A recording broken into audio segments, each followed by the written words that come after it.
Nuestro oficio, igual que te decía antes de la Steady, es un oficio de práctica, es un oficio de aprender de los errores, es un oficio de no tener miedo de tomar responsabilidades.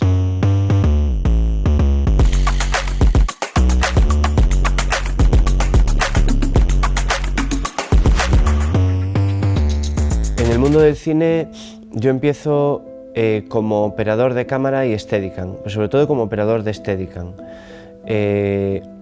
Bueno, yo trabajé muchos años en mis inicios en una productora que tenía una Steady y bueno, pues cogiéndola y tal, fui practicando, me gustó, se me daba bien y eso se convirtió un poco en mi identidad con el tiempo.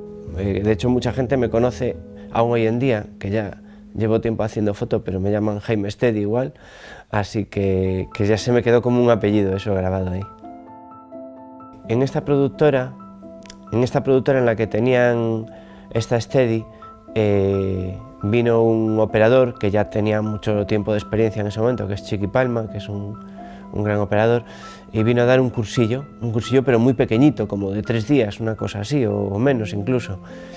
Y a partir de ahí es todo práctica y autodidacta, digamos, ¿no? O sea, si la Steady es que al final es una cosa que es un oficio de mucha práctica, ¿sabes? O sea, realmente tienes que hacerte a llevar la Steady encima, o sea, tu cuerpo tiene que hacerse a la Steady, por un lado, que eso es importante, no solo la técnica, sino también el físico se tiene que adecuar a llevar ese peso encima y de esa forma, y después por otro lado, pues bueno, la práctica en manejar en sí el aparato, que es delicado. O sea, ahora nos ponen un running en la mano, hacemos así y ya estabiliza todo, pero eso es un oficio muy de tacto, ¿no? Digamos. La Steady a un rodaje aporta desde planos maravillosos e inolvidables que todos recordamos en la historia del cine, pero también aporta algo que yo he vivido mucho en primera persona, que es mucha flexibilidad.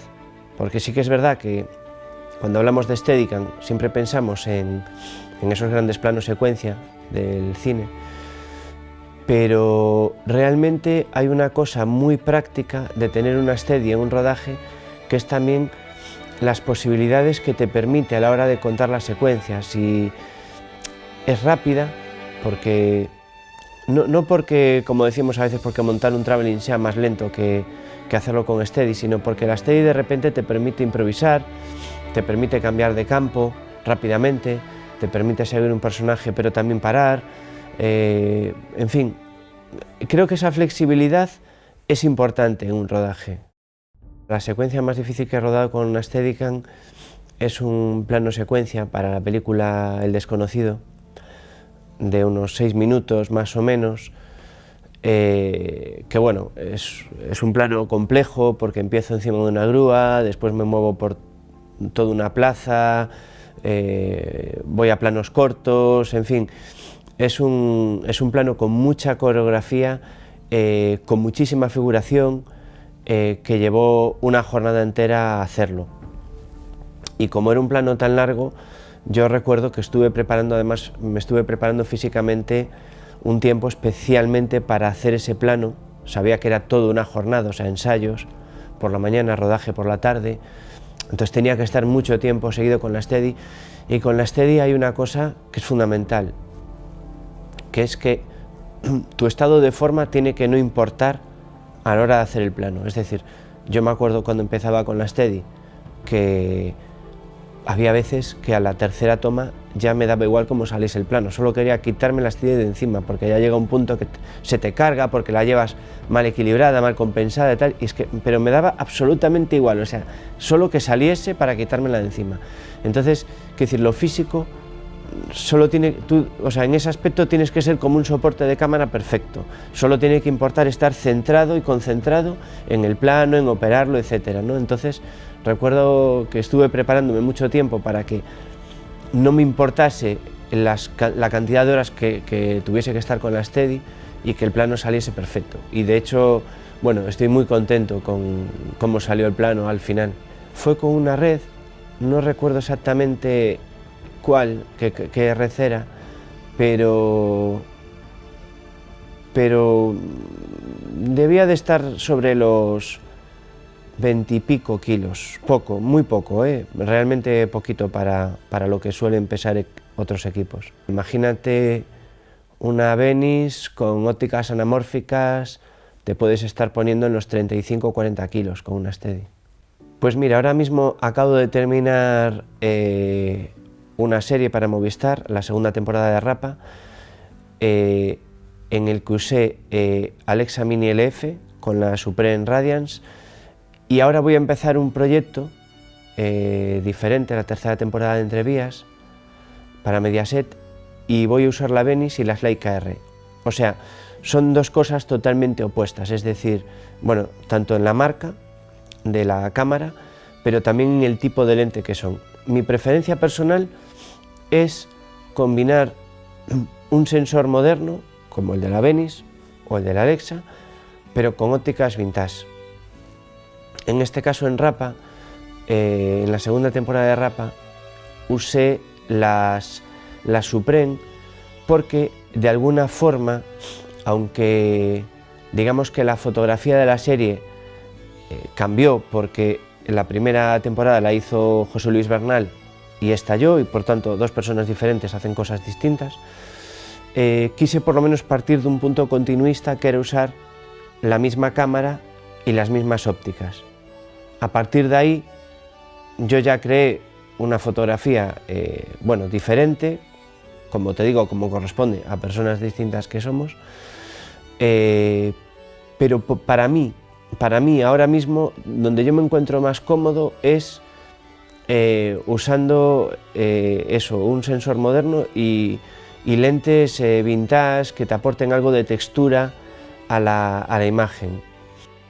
Las Leica R las usé ahora en un proyecto que rodé antes que Rapa, justo.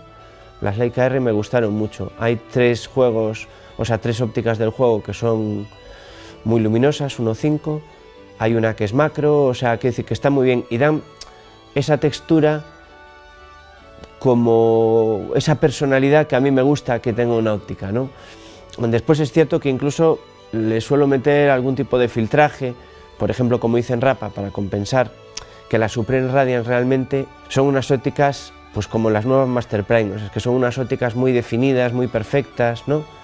Y yo creo que hay que romper eso de alguna forma, porque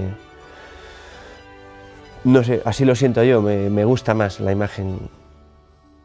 En la anterior temporada de Entrevías usé las Cooke, las S2, S3, o sea, unas ópticas vintage que daban una textura maravillosa, y también es cierto que las ópticas vintage tienen también sus cosas malas, es decir, las ópticas vintage cada una puede ser de su padre y de su madre, o sea, que decir que de repente es cierto que en el juego venía una que daba muy cálido, otra que daba muy frío, otra que en cuanto le daba un poquito de luz a la óptica, velaba totalmente la imagen, otra que no, o sea, que eso también tiene sus problemas, es decir, igual si tienes que correr mucho, igual o haces un buen chequeo de las ópticas si tienes la oportunidad de cambiar las que no te gusten, o igual no son las ópticas apropiadas para el proyecto, sí es cierto. El equipo más complejo que he montado en la Steady, aunque parezca ridícula la respuesta, es una cámara de fotos. O sea, las típicas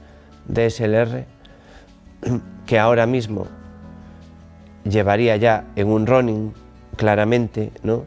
Yo mismo tengo un Ronin, pero para mis cosas personales, o sea que... pero que en aquel momento llevaba mi Steady, no había estabilizadores electrónicos aún, llevaba la Steady, y realmente una cámara de fotos con tan poco peso es un rollo montarla en una Steady tan grande como la mía, porque le tienes que meter peso por todos los lados y aún así es como un elemento muy pequeñito en cuestión de volumen, entonces tiene, bueno, al final tiene poca inercia, es un coñazo. Después los cables no son los perfectos para conectar al vídeo, o sea, no tiene BNCs, tienes que sacar igual con un un cable, un RCA o un cable de estos multipin para sacar el vídeo por ahí. Bueno, es el equipo el peor equipo que monté, sin duda alguna, una cámara pequeña en la Steady. En la serie en Warrior Nun monté el Abenis con ópticas anamórficas, ese es el más pesado que monté, que es realmente pesado y sin embargo es un equipo que aploma tanto y tiene al final tanta inercia que yo sinceramente me encuentro más cómodo con esos equipos pesados que con un equipo ligero. Que no hagamos muchas tomas, también te digo, pero vamos, que sí, me encuentro más cómodo con los equipos pesados. Si quitas a los delincuentes comunes, a las bandas, a los profesionales, la mayoría de los asesinatos los comete gente normal, que pierde el control. Rapa es una segunda temporada, o sea, es una herencia de una primera temporada, con lo cual yo partí un poco de la misma cámara, las mismas lentes y la misma luz a priori que se usó en la primera, porque creo que era un buen punto de partida, ya que fue una serie que tuvo mucho éxito, que gustó al público, gustó a la plataforma. Creí que era un punto de comienzo más que razonable, ¿no? Seguir un poquito con esa línea visual.